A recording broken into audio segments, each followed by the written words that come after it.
তাড়াহুড়া করার কিছু কারণ নেই। একদিনে সবাইকে ফর্ম ফিল আপ করতে হবে। এখন 2,20,00,000 মতো পান, যার মধ্যে ভোটার তালিকা থেকে মৃত, ভুয়া, অভারতীয়, অস্তিত্বহীন এমন প্রায় 30 লক্ষ মতো লোকের নাম আছে। সংখ্যাটা কম বেশি হতে পারে, আমি টেন্টেটিভ বলছি। তারা যেমন পাচ্ছেন তারা পাবেন না, মানে আলটিমেটলি কমে যাবে।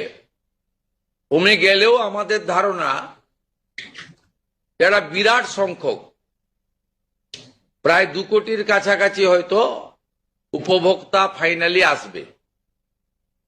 সেক্ষেত্রে আমরা লক্ষ্মীর ভান্ডার যোজনা কর্মসূচি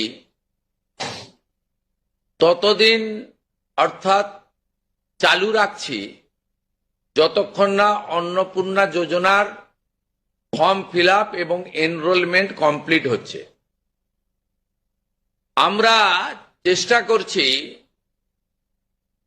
আগামী 2 তারিখের মধ্যে যারা এনরোলমেন্ট করতে পারবেন, আগামী বুধবার আমাদের ক্যাবিনেটের মিটিং এর পরে আমরা ডিবিটির মাধ্যমে ট্রান্সফার করে দেব।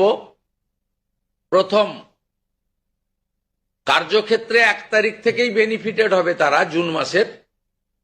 কিন্তু যেহেতু এনরোলমেন্ট করতে হবে, সেই জন্য আমরা আরো 2 দিন হাতে নিয়ে 3 তারিখে আমরা আপনাদের জানিয়ে দেব। মানে প্রোগ্রাম হবে, যতজন করতে পারবেন। এই কালকে ছুটি আছে, শুক্র থেকে মঙ্গলবারের মধ্যে যতটা এনরোলমেন্ট হবে। তো এটা প্রসেসটা ডেলি চলবে। যেমন যেমন এনরোলমেন্ট হয়ে যাবে, ভেরিফিকেশন হয়ে যাবে, তারা অটোমেটিক কোর্সে লক্ষ্মীর ভান্ডার থেকে অন্নপূর্ণা যোজনায় চলে যাবেন এবং লক্ষ্মীর ভান্ডার তাদের অফ হয়ে যাবে।